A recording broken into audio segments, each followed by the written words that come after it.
Hey guys, it's Roderick. I'm here with Invincible Iron Man number 15. I know you're like, why are you doing Iron Man? Don't you hate the Avengers? No, I mean, Uncanny Avengers really kind of changed my perspective. A lot of y'all got that in the comments, and really we kind of had a little talk. Like, what did I really expect Avengers to do? Right? Like, I know my foot was on their neck all throughout the entire Uncanny Avengers run, but y'all really kind of brought me around to realize that they really are allies. Even if I think that they should be doing more, they're really giving us the Anita Baker. They're giving us the best that they got, right? So I decided to review Invincible Iron Man number 15 because this ties into this Tony Stark plan. Now, if you recall from Fall of the House of X, Rise of the Powers of X, Tony Stark has his plan where he lands these ships on Mars and he's trying to draw Feilong out. So this issue actually takes place, the first part of the issue takes place before Rise of the Powers of X, and the second part of this kind of takes place in the middle or at the beginning of the Rise of Powers of X number 2, right? So we kind of get kind of what happens in between and between these two stories, and this also takes place before Avengers number 12. But it's a good issue to kind of begin to answer some questions like what the hell's going to happen with Tony and Emma once this whole fiasco is over, and what exactly is the Stark plan, right? Because we're like, is it ships? Who's going to be in the ships? Whatever. So let's get to it, right? So we start off with Tony walking through the halls. He sent his autobiography to the editors. They can't really open it for another year just in case he dies in this new armor. And he's thinking about Emma, what's going to happen. So he gets her a present. He walks into her room and she's not in her dowdy Hazel outfit. She's giving you full Emma Frost fabulousness because she's like, girl, if we're going to die, I'm going to die fabulous. She's getting her hair done. So then she's like, Tony, look, I know you're thinking about dying. Why don't we just put this whole dying stuff down? He's like, what are you talking about? She's like, I literally read your mind coming in the hallway. You're thinking about death. So he gives her this present or whatever like that. And I'm just sitting here thinking to myself, where's Scott in this? Like, weren't you so 10 toes down for Scott when Jean was with him? Weren't you always just Scott, my darling, Scott, my love, whatever? And I know y'all gonna say, though, this is fake, but she's taking this fake marriage a whole lot far, having sex with him and laying up in the bed with him and doing whatever. Check out some of the previous issues, right? So I know, it's the whole end of the world and the whole adrenaline rush thing, but I was like, you ain't mentioned Scott once. Tony ain't asked you about how you think about Scott. Are you worried what Scott's doing? Because you sure was about Scott when Jean was with him and Jean and him were having a happy, loving marriage, and you kind of slithered your way into this kind of like thruple, quadruple thing. Now, I won't say slithered because she was technically there while Jean was there the first time or whatever in typical Days of Our Lives fashion.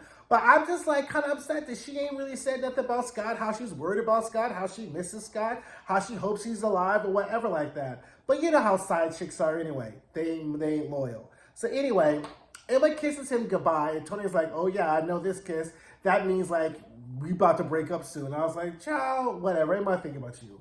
So he hears a scream. He goes back into the Hellfire Club, right? Because remember, Tony's the Black King of the Hellfire Club. And the assassin that Orchis has sent to kill him, they're like, because Orchis has sent an assassin to kill Tony because they're trying to stop whatever this Mars attack thing he has going on in Australia, right? So they fight, and then, he has no armor. He can't really summon the armor to him because that way, otherwise Orchis will know that he has built new armor. So he has to get to the armor. So he's fighting the assassin in the house. And then Wilson Fisk is there. He throws him his Mysterium came, and so they're fighting again. So I was just like, okay, fine, whatever. So then Emma returns, right? Because she forgot something, and then she's in her diamond form, so then she starts to fight the assassin to give Tony more time for him to go and get his suit, right? So then as she's fighting the assassin, because she's in diamond form, the assassin ends up putting a mutant-powered dampener ring on Emma. So we're like, oh, okay, because they're from Orchis, and that's what they have, right? Like literally like Tic Tacs in their pocket. You're a mutant, we're going to take away your powers type of thing. So then all of a sudden, Tony bursts through the floor in his new armor, and then because the assassin is made from the old skeletal remains of Wolverine, right? So we get this whole part where Tony starts critiquing Krakoan resurrection and how, okay, it's great that you're bringing mutants back alive, but you really should have thought of something before, like, what are you going to do with the bodies, right? Because you have these bodies all here, and you have to collect the bodies, even though you're resurrecting them. So somebody went, Orchis, got an old Wolverine body, and then made them an assassin or whatever. So anyway, so they start fighting, and we find out that Tony's newest armor is made from Mysterium. So Mysterium is the new mystic mutant metal that's out in outer space, but partially found in the White Hot Room. Mysterium is like the new it, right? It's like Cuban link jewelry. So anywho, so he's fighting him. He's fighting the assassin. Emma takes off the ring. She's back to diamond form again. Tony destroys the assassin. So this is kind of like a part of the issue that kind of takes place before Fall of the House of X, Rise of the Powers of X, right? So now we get to the second part. Tony and Emma are leaving the Hellfire Club. Stark Sentinel shows up, and we find out that the gift that Tony gave Emma, the one that she came back for, are knuckles that say hell and fire, and I guess they're made from Mysterium, and they blast. So they destroy the Stark Sentinel that's like outside the Hellfire Club, and they kind of part ways. So this is where then Emma shows back up in the Fall of the House of X, and then this is where Tony goes off to like Avengers 12, and then the Rise of Powers of X #2 section, right? So as Tony's flying, we find out whatever happens in Avengers 12, he had a busy day. We'll get to that. I probably will review Avengers 12 just because I feel like I need to show some goodwill with the Avengers people. So we have Avengers 12. So then we see, as he's flying, we have these ships that are following him, the ships that Ironheart and Forge built ships in Dwarfenheim. We'll call it Dwarfenheim. Dwarves, Thor, if you watched Infinity Wars, those same people, right? I forget what I feel like it's not Nilfenheim. Ooh, I feel like we'll call it Dwarfenheim, right?